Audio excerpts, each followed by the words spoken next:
So last week, there were some really important updates that were released when it comes to the investigation into the Capitol riots that happened on January 6th, or the Capitol insurrection. So now, one of the updates was the fact that the Capitol Police has been doing an investigation into its own members, allowing these dangerous rioters into the Capitol without any sort of pushback. Now, as a result, 6 police officers have been suspended with pay, which is interesting, for their actions on January 6th, according to the department statement. An additional 29 officers remain under investigation as part of the department's ongoing probe of the day's events. Now, Capitol Police Acting Chief Yogananda Pittman said that any member whose behavior is not in keeping with the department's rules of conduct will face, quote, appropriate discipline. So now, they were forced to do this, of course, after video that was live streamed. I've showed you that from some of the insurrectionists themselves, by the way, filming themselves do crime, showed police escorting them when they're inside the building, getting out of their way, opening up gates, things like that. And so all without any sort of resistance. Just go ahead and get in there. Yeah, just go ahead and get in there. Oh, all right. Yeah. Now, according to the police union, that's the USCP Labor Committee, the union that represents Capitol Police officers, at least 140 police officers sustained injuries as a result. Quote, I have officers who were not issued helmets prior to the attack who have sustained brain injuries. One officer has 2 cracked ribs and 2 smashed spinal discs. One officer is going to lose his eye, and another was stabbed with a metal fence stake. So there were a lot of injuries that happened as a result. So now, one officer, by the way, died, Brian Sicknick. 2 other officers died by suicide after this had happened. So now those 6 officers had just been suspended with pay. Again, very interesting choice. I think it's actually because of that police union. Let's be honest. It's literally the only union in this country that has not, that has any sort of power, because Republicans won't defund it. Republicans won't touch it. Okay. And because it doesn't affect corporations. Let's be fair.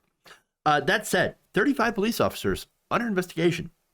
And that's not all. You also have more. This next update is it involves members of the Oath Keepers, 6 of whom who are now facing federal charges. One of them, 52-year-old Kelly Meggs, the self-described leader of the Florida chapter of the Oath Keepers, and his wife Connie, joined 4 other alleged militia members to breach the Capitol. According to the indictment, the group ascended a flight of stairs outside the Capitol in military-style formation, then went on to breach the building. Federal prosecutors say Meggs parroted language from a tweet that Trump had put out weeks before the siege about it being super fun times to go and march down to the Capitol and, really show the politicians who's boss, right? Well, there you go. Another suspected Florida Oath Keeper, Graydon Young, allegedly arranged to get members of the group trained in both firearms and combat. According to the Anti-Defamation League, the Oath Keepers aim much of their propaganda at police and military, using conspiracy theories such as mass gun confiscation or rounding up Americans to put them in concentration camps, which, of course, again, this Oath Keepers are interesting. So they've been at several different BLM protests. They've been in different protests, anti-police protests, and yet they try to recruit police and ex-military to their ranks.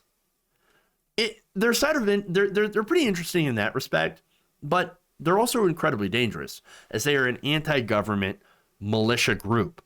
And so that's really their aim, is to basically challenge police and the federal government and do damage to them. And so they also, by the way, came at Trump's behest.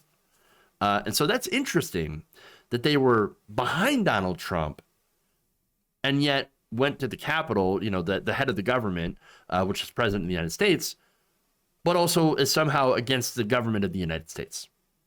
Interesting. Very interesting. Now, there's one more here, and that's the FBI, and this had actually come out earlier today, the FBI and Justice Department are now looking into the role of Roger Stone and Alex Jones.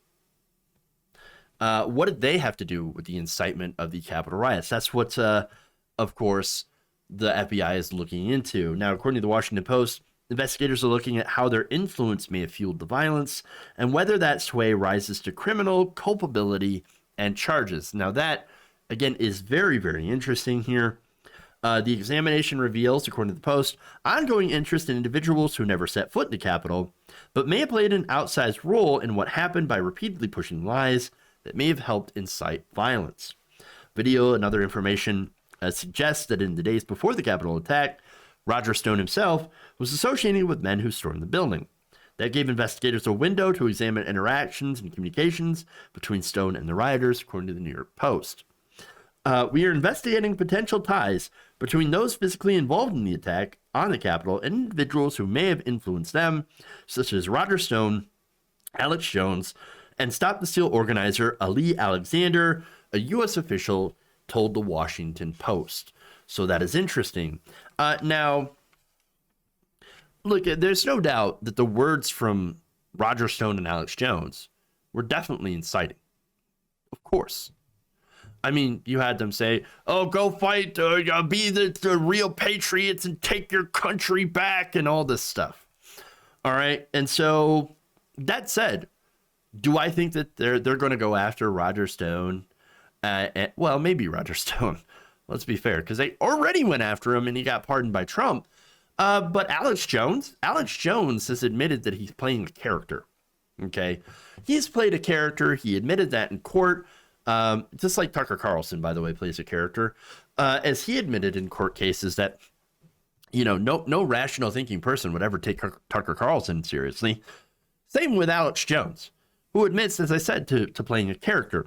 In fact, to kind of buttress that, Alex Jones was at the Capitol and he was marching and he's like, let's not go into the Capitol. Let's not attack police. Because that would feed into that's what the globalists want you to do.